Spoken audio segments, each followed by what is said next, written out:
अस्सलाम viewers, welcome to my YouTube channel. जैसे कि काफ़ी अरसे बाद दोबारा स्क्रीन पे आया हूँ। काफ़ी लोग मैसेजेस कर रहे थे कि आपकी काफ़ी अरसे से वीडियोस अपलोड नहीं हुई। एज़ यूजुअल दरअसल यूट्यूब से हटके भी और ज़िंदगी के मामलात होते हैं, कुछ सोशल वर्क्स होते हैं जिसकी वजह से वीडियो बनाने का डेली सोचता हूँ और लोगों की मेल्स और कमेंट्स और यानी कि मैसेजेस वगैरह देखता हूँ, पढ़ता हूँ। वो टाइम निकालने की पूरी पूरी कोशिश करता हूँ, पर निकालना बड़ा ही मुश्किल होता है। उसके लिए माज़रत। तो हाउस बिल्डिंग से रिलेटेड इन्फॉर्मेशन हर दर्जे की तकरीबन सबको मिल चुकी है। तो आपको पता है, मैंने जैसे कि बताया था अपनी वीडियोस में कि अब हम जो हाउस बिल्डिंग की सारी कैटेगरीज़ हैं, हम उसके बारे में जितनी भी इंफॉर्मेशन होगी स्टेप बाय स्टेप आपको बताने की पूरी कोशिश करूँगा। अभी नर्सिंग से रिलेटेड यानी कि डॉक्टरी और हॉस्पिटल टाइप की जो हाउस बिल्डिंग्स होती हैं उससे रिलेटेड अभी चैप्टर टॉपिक्स चल रहे हैं। एक तो दोबारा काफ़ी अरसे के बाद स्क्रीन पर आया हूँ। कोशिश करूँगा कि हफ़्ते 2 हफ़्ते में कुछ करने की कोशिश करूँ कि आप लोग को वीडियोज़ अपलोड कर दिया करूँ। खैर, आज का टॉपिक है जो ausbildung है, Kaufman Frau und Gesundheit vision. इसको ये जर्मन लफ्ज़ है और इसको इंग्लिश में बहुत आसान अल्फाज में कहते हैं हेल्थ केयर मैनेजमेंट। अब जो हेल्थ केयर है, आप एक इसको समझ सकते हैं कि ये भी आपकी एजुके उसी फील्ड से रिलेटेड ही आती है जो हेल्थ से रिलेटेड हॉस्पिटल हो गए या अल्टनहाइम वगैरह हो गए, फ्लीगा यानी कि। तो अब उसके अंदर भी एक मैनेजमेंट भी एक फील्ड है। अब लोग पाकिस्तान में बैठ के या इंडिया या बांग्लादेश से बैठ के मैनेजमेंट समझते हैं सिर्फ के बिजनेस में ही है। तो मैनेजमेंट का हर डिपार्टमेंट हर फील्ड से काफ़ी ताल्लुक़ है। तो आज इस टॉपिक के बारे में बात करेंगे कि इसमें क्या-क्या होता है, और हाउस बिल्डिंग कैल्ट कितनी मिलती है और कितनी ड्यूरेशन होती है और इसकी रिक्वायरमेंट क्या-क्या है, प्लेस ऑफ वर्क क्या-क्या है इसमें, और इसमें आप क्या-क्या पढ़ते हैं इस ड्यूरेशन में। सबसे पहले तो मैं आपको ये बताता चलूँ, ये कम से कम ये 3 साल का ड्यूरेशन होता है। अगर आप एज़ यूजुअल आपको पता है, अगर आप इंकशाफ नहीं कर पाए, अगर नहीं आप पास आउट हो पाते तो फुल हो जाती है। पर यानी कि एक्सटेंड हो जाती है, आई मीन यानी इसका ड्यूरेशन 3 साल होता है और इसके अंदर मैट्रिक की जो सीट्स होती हैं वो 5% होती हैं और जो इंटर की सीट्स होती हैं वो 28% होती हैं, जिन्होंने इंटर पास किया हुआ हो। और दोबारा बताता चलूँ, ये ईयर बाय ईयर चेंज भी होता रहता है, plus state to state depend भी करता है। पर आप लोग कर सकते हैं, इसमें कोई इतना इशू नहीं है।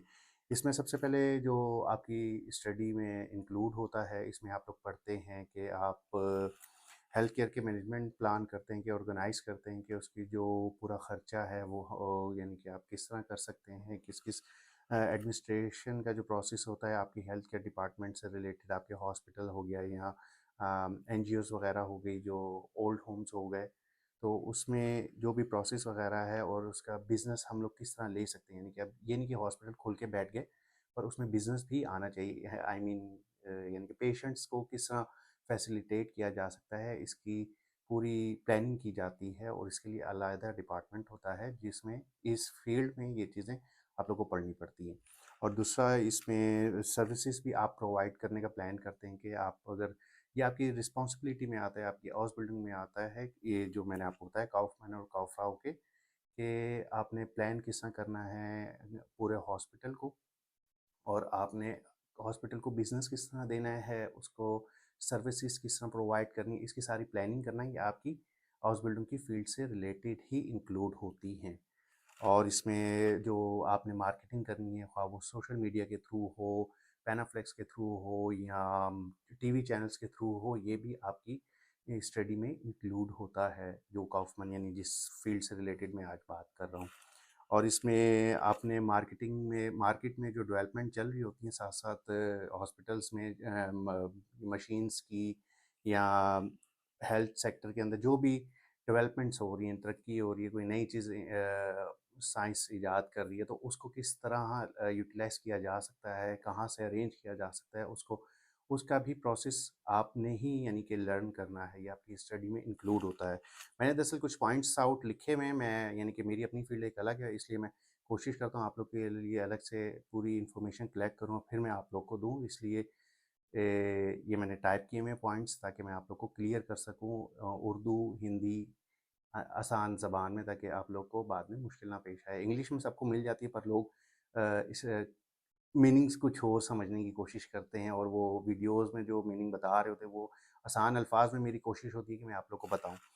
इसके अंदर और ये भी ऐड होता है कि they are involve customer service. आप कस्टमर सर्विसेज भी आपने लर्न करनी होती है कि आपने अगर कोई आपका कस्टमर है तो उनको सर्विसेज किस तरह प्रोवाइड करनी है, कॉल सेंटर के थ्रू, या उनके जो सवालात जवाबात होते हैं उनसे रिलेटेड कोई भी क्वेरीज होती हैं वो भी आपने इसमें लर्न करना होता है। साथ साथ आप इसमें प्राइस भी कैलकुलेट करते हैं, मैनेज करते हैं, मटेरियल्स वगैरह ख़रीदो फरोख्त जो है इसमें, यानी कि सेल एंड बाय, कि कौन सा इक्विपमेंट कहाँ से कितने का ख़रीदना है, ये भी आपकी स्टडी में ही इंक्लूड होता है।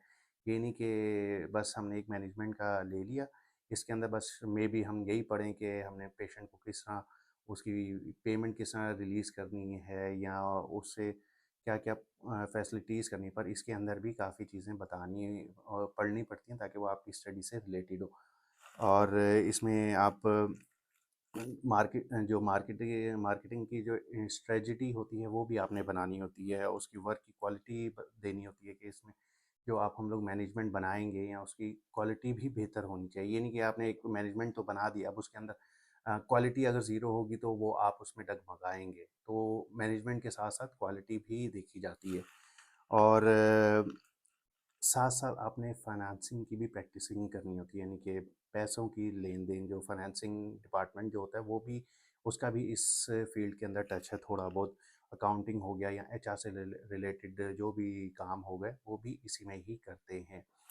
और आ जाते हैं इसकी जो काम करने की जगह किस होती है, यानी कि आपने कहाँ-कहाँ काम करना होता है। यानी कि अगर आपने हाउस बिल्डिंग पास कर लेते हैं, उसके बाद आपने जॉब ऑफ नेचर और जॉब ऑफ प्लेस किधर होगी, कुछ आउटिंग होती हैं, कुछ घर पर होती हैं, तो इस फील्ड की ज़्यादा होती हैं।